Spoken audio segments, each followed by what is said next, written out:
ஓம் சாந்தி. இன்றைய வாணி 21/3/2025 காலை முரளி. பாப்தாதா, மதுபன். இனிமையான குழந்தைகளே, நீங்கள் உங்களது யோக பலத்தின் மூலம் முழு படைப்பினையும் பாவனமாக ஆக்க வேண்டும். நீங்கள் யோக பலத்தினால்தான் மாயை மீது வெற்றியடைந்து உலகத்தை வென்றவராக ஆக முடியும். கேள்வி: தந்தையின் பார்ட் என்ன? அந்த பாகத்தை குழந்தைகளாகிய நீங்கள் எந்த ஆதாரத்தில் அறிந்துள்ளீர்கள்? தந்தையின் பாகம் என்ன? அந்த பாகத்தை குழந்தைகளாகிய நீங்கள் எந்த ஆதாரத்தில் அறிந்துள்ளீர்கள்? பதில்: தந்தையினுடைய பாகமாவது எல்லோருடைய துக்கத்தையும் நீக்கி சுகம் அளிப்பது, ராவணனின் சங்கிலிகளிலிருந்து விடுவிப்பது. தந்தை வரும்பொழுது பக்தியின் இரவு முடிவடைகிறது. சுயம் தந்தை உங்களுக்கு தன்னை பற்றியும் தனது ஆஸ்தியை பற்றியும் அறிமுகம் அளிக்கிறார். நீங்கள் ஒரு தந்தையை அறிந்து கொள்வதாலேயே எல்லாவற்றையும் அறிந்து கொண்டு விடுகின்றீர்கள். நீங்கள் ஒரு தந்தையை அறிந்து கொள்வதாலேயே எல்லாவற்றையும் அறிந்து கொண்டு விடுகிறீர்கள். பாடல்: தந்தையும் நீயே, தாயும் நீயே. ஓம் சாந்தி. குழந்தைகள் ஓம் சாந்தி என்பதன் பொருளை புரிந்துள்ளார்கள். நாம் ஆத்மாக்கள் இந்த சிருஷ்டி நாடகத்தில் நமக்கு முக்கிய பாகம் உள்ளது என்பதை தந்தை புரிய வைத்துள்ளார். யாருடைய பாகம் உள்ளது? ஆத்மா சரீரத்தை தாரணை செய்து பாகத்தை நடிக்கிறது. எனவே குழந்தைகளை இப்பொழுது ஆத்மாபிமானி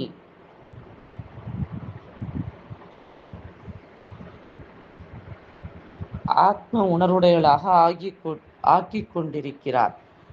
இவ்வளவு காலம் தேக உணர்வுடையவர்களாக இருந்தீர்கள். இப்பொழுது தன்னை ஆத்மா என்று உணர்ந்து தந்தையை நினைவு செய்ய வேண்டும். நமது பாபா நாடக திட்டப்படி வந்துள்ளார். தந்தை வருவதே இரவில்தான். எப்பொழுது வருகிறார்? அதற்கான நாள் தேதி ஒன்றும் கிடையாது. யார் லௌகீக பிறவி எடுக்கிறார்களோ அவர்களுக்குத்தான் நாள் தேதி இருக்கும். இவரோ பரலோக தந்தை ஆவார். இவருக்கு லௌகீக பிறவி கிடையாது. கிருஷ்ணருக்கு நாள் தேதி காலம் எல்லாமே கொடுக்கிறார்கள். இவருடையதோ தெய்வீக பிறப்பு என்று கூறப்படுகிறது.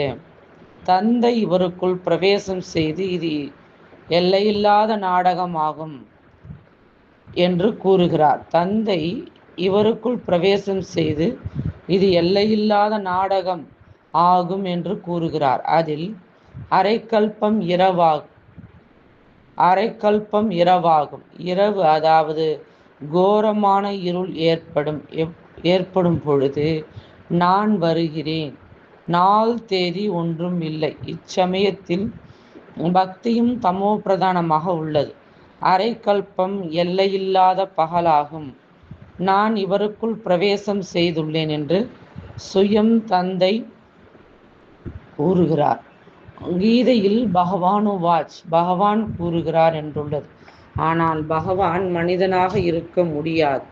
கிருஷ்ணர் கூட தெய்வீக குணங்கள் உடையவர் ஆவார். இது மனித உலகம் ஆகும். இது தேவலோகம் கிடையாது. பிரம்மா தேவதாய நமக என்றும் பாடுகிறார்கள். அவர் சூட்சுமவதனவாசி ஆவார். அங்கு எலும்பு சதை இருப்பது இல்லை என்பதை குழந்தைகள் அறிந்துள்ளார்கள். அது சூட்சும வெண்மையான நிழலாகும். மூலவதனத்தில் இருக்கும் பொழுது ஆத்மாவிற்கு நிழல் போன்ற சூட்சும சரீரமும் இல்லை, எலும்பு சதையின் உடலும் இல்லை. இந்த விஷயங்களை எந்த ஒரு மனிதரும் அறியாமல் உள்ளார்கள். தந்தை தான் வந்து கூறுகிறார். பிராமணர்கள் தான் கேட்கிறார்கள், வேறு யாரும் கேட்பதில்லை. பிராமண வர்ணம் இருப்பதே பாரதத்தில், அதுவும் பரமபிதா பரமாத்மா பிரஜாபிதா பிரம்மா மூலமாக பிராமண தர்மத்தை ஸ்தாபனை செய்யும் பொழுதுதான் ஆகிறது. இப்பொழுது இவரை படைப்பவர் என்று கூட கூற மாட்டார்கள். புதிய படைப்பு ஒன்றும் படைப்பது இல்லை. மீண்டும் புதுப்பித்து விடுகிறார். அவ்வளவே. ஹே பாபா, பதீத உலகத்தில் வந்து எங்களை பாவனமாக ஆக்குங்கள் என்று அழைக்கவும் செய்கிறார்கள். இப்பொழுது உங்களை பாவனமாக ஆக்கிக் கொண்டிருக்கிறார். நீங்கள் மீண்டும் யோக பலத்தினாலே இந்த சிருஷ்டியை பாவனமாக ஆக்கிக் கொண்டிருக்கிறீர்கள். மாயை மீது நீங்கள் வெற்றியடைந்து உலகத்தை வென்றவராக ஆகிறீர்கள். யோக பலத்திற்கு சயின்ஸ் பலம் என்றும் கூறப்படுகிறது. ரிஷி முனிவர்கள் எல்லோருமே சாந்தியை விரும்புகிறார்கள். ஆனால் சாந்தியின் பொருளை அறியாமல் உள்ளார்கள். உங்கோ அவசியம் பாகத்தை ஏற்று நடிக்க வேண்டியுள்ளது அல்லவா? சாந்தி தாமம் என்பது இனிமையான அமைதியான இல்லமாகும். நமது வீடு சாந்தி தாமம் ஆகும் என்பது ஆத்மாக்களாகிய உங்களுக்கு இப்பொழுதும் தெரிய வந்துள்ளது. இங்கு நாம் பாகத்தை ஏற்று நடிக்க வந்துள்ளோம்.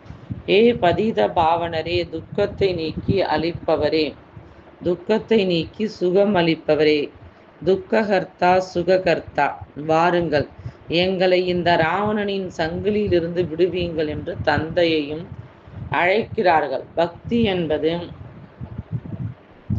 இரவு, ஞானம் என்பது பகல். இரவு ஒழிந்து விடுகிறது, பிறகு ஞானம் வாழ்ந்து விடுகிறது. இது சுகம் மற்றும் துக்கத்தின் விளையாட்டு ஆகும். முதலில் நாம் சொர்க்கத்தில் இருந்தோம், பிறகு இறங்கி இறங்கி வந்து கீழே நரகத்தில் விழுந்துள்ளோம் என்பதை நீங்கள் அறிந்துள்ளீர்கள். கலியுகம் எப்பொழுது முடியும், பிறகு சத்தியுகம் எப்பொழுது வரும் என்பது யாருக்குமே தெரியாது. நீங்கள் தந்தையை அறிந்து கொண்டு விடுவதால் தந்தை மூலமாக அனைத்தையும் அறிந்துள்ளீர்கள். மனிதர்கள் பகவானை தேடுவதற்காக எவ்வளவு அடி வாங்குகிறார்கள். தந்தையை அறியாமலே உள்ளார்கள். தந்தை வந்து தனது மற்றும் ஆஸ்தியின் அறிமுகத்தை அளிக்கும் பொழுதுதான் அறிந்து கொள்ள முடியும். ஆஸ்தி தந்தையிடமிருந்து தான் கிடைக்கிறது, தாயிடமிருந்து அல்ல. இவரை மம்மா என்றும் கூறுகிறார்கள். ஆனால் இவரிடமிருந்து ஆஸ்தி கிடைப்பதில்லை. இவரை நினைவு செய்ய வேண்டியதில்லை. பிரம்மா, விஷ்ணு, சங்கரன் கூட சிவனின் குழந்தைகள் ஆவார்கள். இதுவும் யாருக்குமே தெரியாது. எல்லையில்லாத முழு உலகத்தின் படைப்பு கர்த்தா ஒரே ஒரு தந்தை ஆவார். மற்ற எல்லாமே அவருடைய படைப்பு அல்லது எல்லைக்குட்பட்ட படைப்பு கர்த்தாக்கள். என்னை நினைவு செய்தால் உங்களுடைய விகர்மங்கள் அழிந்து போகும் என்று இப்பொழுது குழந்தைகளாகிய உங்களுக்கு தந்தை கூறுகிறார். மனிதர்கள் தந்தையை அறியாமல் உள்ளார்கள். எனவே யாரை நினைவு செய்வார்கள்? ஆக எவ்வளவு அனாதையாக ஆகிவிட்டுள்ளார்கள் என்று தந்தை கூறுகிறார். இதுவும் நாடகத்தில் பொருந்தியுள்ளது. பக்தி மற்றும் ஞானம் இரண்டிலுமே எல்லாவற்றையும் விட சிரேஷ்டமான செயல் தானம் செய்வதாகும். பக்தி மார்க்கத்தில் இறைவன் பெயரில் தானம் செய்கிறார்கள். எதற்காக? ஏதாவது விருப்பமோ அவசியம் இருக்கும். எப்படி கர்மம் செய்வோமோ அப்படியே பலன் அடுத்த பிறவியில் அடைவோம் என்று புரிந்துள்ளார்கள். இந்த பிறவியில் என்ன செய்வார்களோ அதனுடைய பலன் அடுத்த பிறவியில் அடைவார்கள். ஜென்ம ஜென்மாந்திரமாக அடைய மாட்டார்கள். ஒரு பிறவிக்கான பலன் கிடைக்கிறது. அனைத்தையும் விட மிகச்சிறந்த கர்மம் தானம் செய்வதாகும். தானம் செய்பவருக்கு புண்ணிய ஆத்மா என்று கூறப்படுகிறது. பாரதத்திற்கு மகாதானி என்று கூறப்படுகிறது. பாரதத்தில் எவ்வளவு தானம் ஆகிறதோ அவ்வளவு வேறு எந்த கண்டத்திலும் ஆவதில்லை. தந்தையும் வந்து குழந்தைகளுக்கும் தானம் செய்கிறார். குழந்தைகள் பிறகு தந்தைக்கு தானம் செய்கிறார்கள். கூறுகிறார்கள், பாபா, நீங்கள் வந்தீர்கள் என்றால் எங்களுடைய உடல், மனம், பொருள் அனைத்தையும் உங்களுக்கு ஒப்படைத்து விடுவோம். உங்களை தவிர எங்களுக்கு யாரும் இல்லை. தந்தையும் கூறுகிறார், எனக்காக இருப்பவர்கள் குழந்தைகளாகிய நீங்கள்தான். என்னை அழைப்பதே ஹெவன்லி காட்ஃபாதர், அதாவது சொர்க்கத்தை ஸ்தாபனை செய்பவர். நான் வந்து உங்களுக்கு சொர்க்கத்தின் அரசாட்சியை அளிக்கிறேன். பாபா அனைத்தும் உங்களுடையது என்று என் பொருட்டு குழந்தைகள் எல்லாமே கொடுத்து விடுகிறார்கள். பக்தி மார்க்கத்தில் கூட பாபா இவை அனைத்தும் உங்களால் கொடுக்கப்பட்டது என்று கூறிக்கொண்டிருந்தார்கள். பிறகு அவை போய் விட்டது என்றால் துக்கமுடையவளாக ஆகிவிடுகிறார்கள். அது பக்தி மார்க்கத்தின் குறுகிய கால சுகமாகும். பக்தி மார்க்கத்தில் நீங்கள் எனக்கு மறைமுகமாக தானம் புண்ணியம் செய்கிறீர்கள் என்று தந்தை புரிய வைக்கிறார். அதனுடைய பலனும் உங்களுக்கு கிடைத்து கொண்டே இருக்கிறது. இப்பொழுது இந்த நேரத்தில் நான் உங்களுக்கு கர்மம் அகர்மம் விகர்மத்தின் ரகசியத்தை புரிய வைக்கிறேன். பக்தி மார்க்கத்தில் நீங்கள் எப்படி கர்மம் செய்கிறீர்களோ அதற்கான குறுகிய கால சுகம் கூட என் மூலமாக உங்களுக்கு கிடைக்கிறது. இந்த விஷயங்கள் பற்றி உலகத்தில் யாருக்குமே தெரியாது. தந்தை தான் வந்து கர்மங்களின் கதி பற்றி புரிய வைக்கிறார். சத்தியுகத்தில் ஒரு பொழுதும் யாரும் தீய செயல் செய்வதே இல்லை. எப்பொழுதும் சுகமே சுகமாக இருக்கும். சுகதாமம் சொர்க்கத்தையும் நினைவு செய்கிறார்கள். இப்பொழுது இருப்பது நரகத்தில். பிறகும் இன்னார் சொர்க்கம் போய் சேர்ந்து விட்டார் என்று கூறிவிடுகிறார்கள். ஆத்மாவிற்கு சொர்க்கம் எவ்வளவு நல்லதாக படுகிறது. இன்னார் சொர்க்கம் போய் சேர்ந்தார் என்று ஆத்மாதான் கூறுகிறது அல்லவா? ஆனால் தமோ பிரதானமாகி இருக்கும் காரணத்தால் சொர்க்கம் என்றால் என்ன, நரகம் என்றால் என்ன என்பது எதுவுமே அவர்களுக்கு தெரிய வருவதில்லை. நீங்கள் எல்லோரும் எவ்வளவு தமோ பிரதானமாக ஆகிவிட்டுள்ளீர்கள் என்று எல்லையில்லாத தந்தை கூறுகிறார். டிராமாவையோ அறியாமல் உள்ளார்கள். சிருஷ்டி சக்கரம் சுற்றுகிறது என்று புரிந்தும் உள்ளார்கள். எனவே அவசியம் மிக சரியாக அவ்வாறே திரும்ப நடைபெறும் அல்லவா? அவர்கள் கூறும் அளவிற்கு மட்டும் கூறிவிடுகிறார்கள். இப்பொழுது இது சங்கம யுகம் ஆகும்.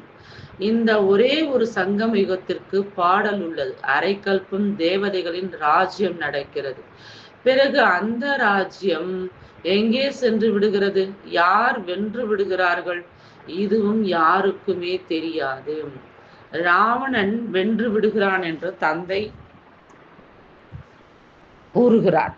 அவர்கள் பின் வந்து தேவதைகள் மற்றும் அசுரர்களின் சண்டையை காண்பித்துள்ளார்கள். 5 விகாரங்கள் என்ற ராவணனிடம் தோற்று விடுகிறார்கள். பின் ராவணன் மீது வெற்றியும் அடைகிறார்கள் என்று இப்பொழுது தந்தை புரிய வைக்கிறார். நீங்களோ பூஜிக்கத்தக்கவளாக இருந்தீர்கள். பின் பூஜாரி பதீதர்களாக தூய்மையற்றவளாக ஆகிறீர்கள் என்றால் ராவணனிடம் தோற்றுவிட்டீர்கள் அல்லவா? இவன் ராவணனின் காரணமாக நீங்கள் பதீதமாக தூய்மையற்றவராக ஆகியுள்ளீர்கள் என்று உங்களது எதிரியாக ஆன காரணத்தால் நீங்கள் எப்பொழுதும் எரித்து கொண்டே வந்துள்ளீர்கள். ஆனால் உங்களுக்கு தெரியாது. இப்பொழுது தந்தை புரிய வைக்கிறார். இந்த விகாரங்களுக்குத்தான் மாயை என்று கூறப்படுகிறது. மாயையை வென்றவர்கள் உலகத்தை வெல்வார்கள். அதாவது மாயாஜித் ஜகத்ஜித். இந்த ராவணன் எல்லோரையும் விட பழைய எதிரியாவான். இப்போது ஸ்ரீமத் படி நீங்கள் இந்த 5 விகாரங்கள் மீது வெற்றி அடைகிறீர்கள். வெற்றி அடையுமாறு செய்விக்க தந்தை வந்துள்ளார். இது விளையாட்டாகும் அல்லவா? மாயையிடம் தோற்கும் பொழுது தோல்வி, மாயையை வெல்லும் பொழுது தோல்வி, மாயையை வெல்லும் பொழுது வெற்றி. தந்தை தான் வெற்றி அடையுமாறு செய்விக்கிறார். எனவே அவருக்கு சர்வ சக்திவான் என்று கூறப்படுகிறது. ராவணன் கூட குறைந்த சக்திவான் ஒன்றும் அல்ல. ஆனால் அவன் துக்கம் கொடுக்கிறான். எனவே பாடல் இல்லை. ராவணன் மிகவுமே கொடூரமானவன். உங்களுடைய ராஜ்யத்தையே பறித்து விடுகிறான். நாம் எப்படி தோற்று விடுகிறோம், பிறகு எப்படி வெற்றி அடைகிறோம் என்பதை இப்பொழுதுதான் நீங்கள் புரிந்துள்ளீர்கள். நமக்கு அமைதி வேண்டும் என்று ஆத்மா விரும்பவும் செய்கிறது. நாம் நமது வீட்டிற்கு போகலாம். பக்தர்கள் பகவானை நினைவு செய்கிறார்கள். ஆனால் கல்புத்தியாக இருக்கும் காரணத்தால் புரிந்து கொள்வது இல்லை.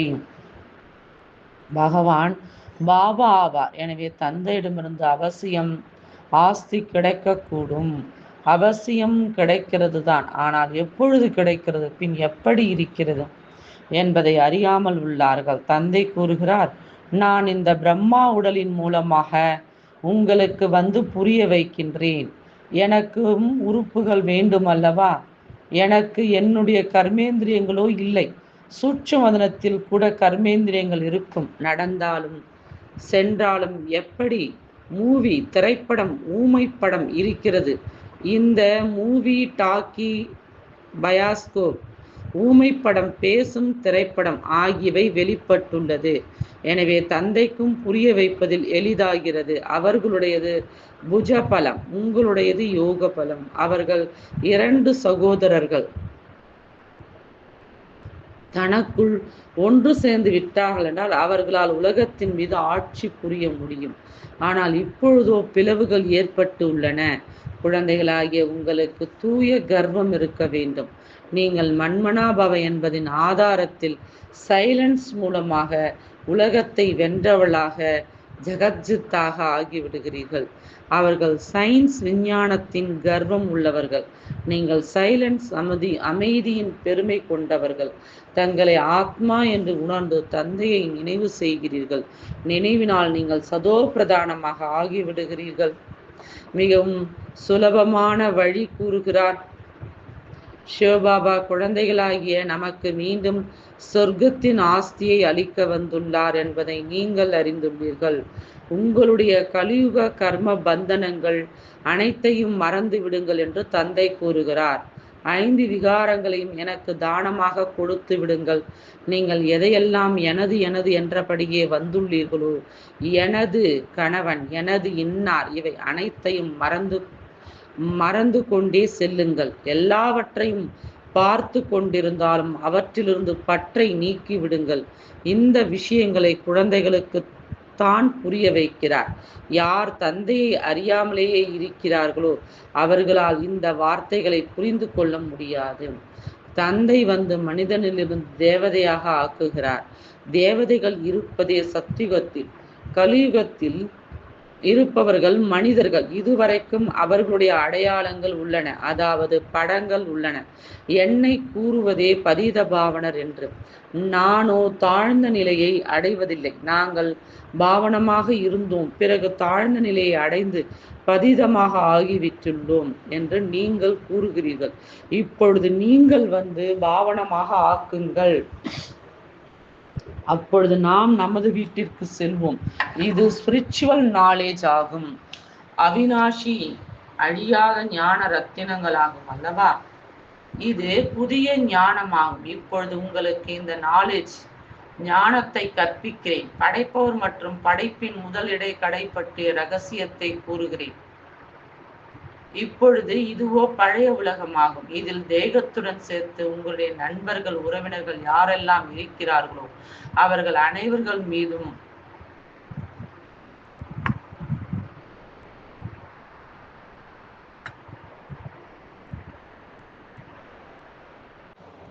உள்ள பற்றை நீக்கி விடுங்கள்.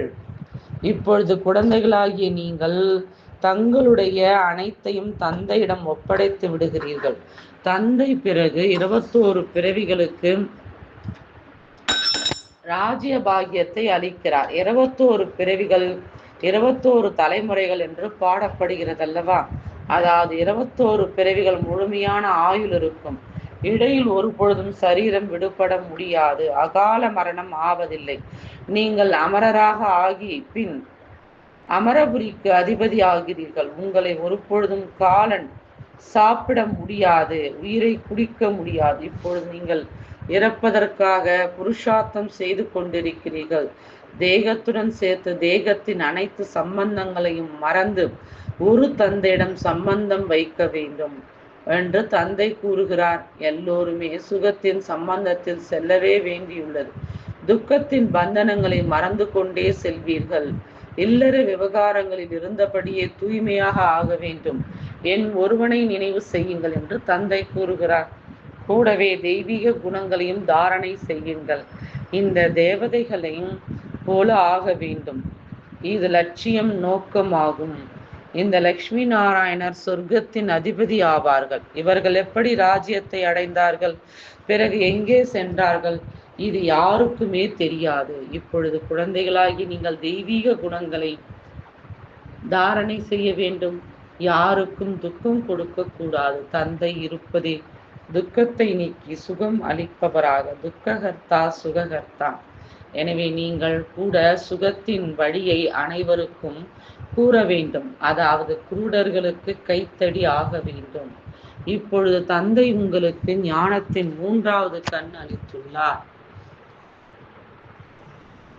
தந்தை எப்படி பாகத்தை ஏற்று நடிக்கிறார் என்பதை நீங்கள் அறிந்துள்ளீர்கள். இப்பொழுது தந்தை உங்களுக்கு என்ன கற்பிக்கிறாரோ அந்த படிப்பு மறைந்து போய்விடும். தேவதைகளிடம் இந்த நாலேஜ் இருப்பதில்லை.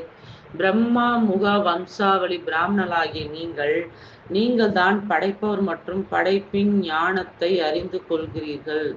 வேறு யாரும் அறிந்து கொள்ள முடியாது. இந்த லட்சுமி நாராயணர் ஆகியோரிடம் ஒருவேளை இந்த ஞானம் இருந்திருந்தது என்றால் பரம்பரையாக வந்திருக்கும். அந்த ஞானத்தின் அவசியமே இருப்பதில்லை. ஏனெனில் அங்கு இருப்பதே சத்கதி. இப்பொழுது நீங்கள் அனைத்தையும் தந்தைக்கு தானமாக அளிக்கிறீர்கள். பிறகு தந்தை உங்களுக்கு 21 பிறவிகளுக்கு அனைத்தையும் அளித்து விடுகிறார். இப்பேற்பட்ட தானம் ஒரு பொழுதும் ஆவதில்லை. பாபா இவை அனைத்தும் உங்களுடையது, நீங்கள் தான் எங்களுக்கு எல்லாமே என்று நாம் அனைத்தையும் அளிக்கிறோம் என்பதை நீங்கள் அறிந்துள்ளீர்கள். ஸ்வமேவ மாதாச பிதா, தந்தையும் தாயும் நீயே. பாகத்தை ஏற்று நடிக்கிறார் அல்லவா? குழந்தைகளை தத்தெடுக்கவும் செய்கிறார். பிறகு சுயம் அவரே கற்பிக்கிறார். பின்னர் சுயம் அவரே குரு ஆகிய அனைவரையும் அழைத்து செல்கிறார். என்னை நினைவு செய்து என்றால் பாவனமாகி விடுவீர்கள். பின் உங்களை கூடவே அழைத்து செல்வேன் என்று கூறுகிறார். இது யஜ்ஞம், சிவஞான யஜ்ஞம் ஆகும். இதில் நீங்கள் உடல் மனம் பொருள் அனைத்தையும் சுவாகா செய்து விடுகிறீர்கள். குஷியுடன் எல்லாமே அர்ப்பணமாகி விடுகிறது. மீதி ஆத்மா இருந்து விடுகிறது. பாபா அவ்வளவுதான். இப்பொழுது நாங்கள் உங்கள் ஸ்ரீமத் படிதான் நடப்போம்.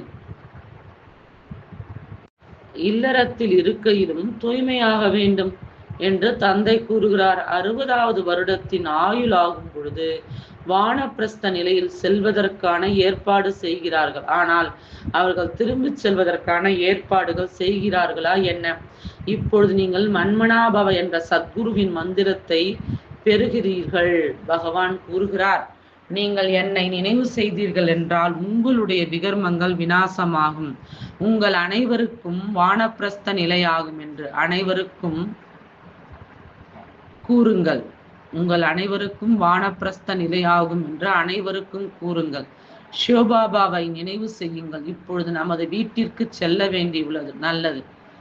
இனிமேலும் இனிமையான காணாமல் போய் வெகு காலம் கழித்து கண்டெடுக்கப்பட்ட செல்லமான குழந்தைகளுக்கு தாயும் தந்தையும் ஆகிய பாப்தாதாவின் அன்பு நினைவுகள் மற்றும் காலை வணக்கம். ஆன்மீக குழந்தைகளுக்கு ஆன்மீக தந்தையின் நமஸ்காரம். ஆன்மீக தந்தைக்கு ஆன்மீக குழந்தைகளின் அன்பு நினைவுகளும் நமஸ்காரம். தாரணைக்கான முக்கிய சாரம்.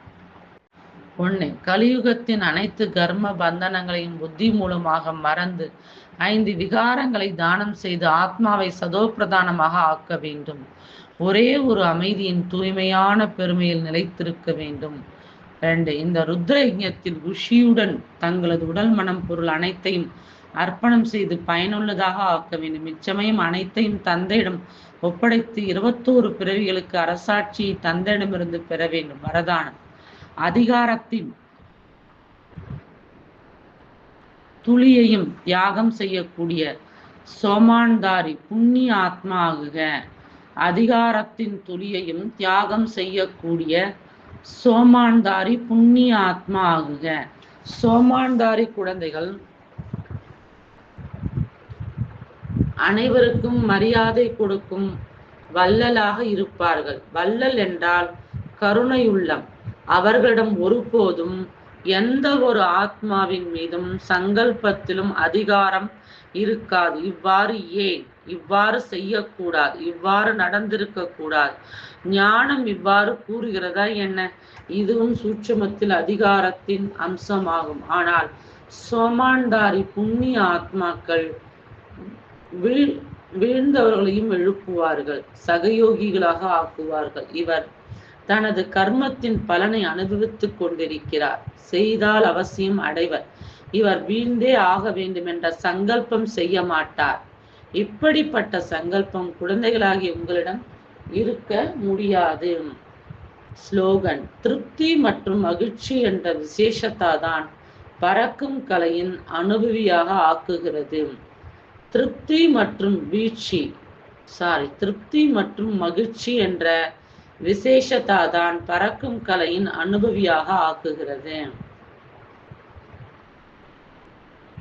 அச்சா. ஓம் சாந்தி.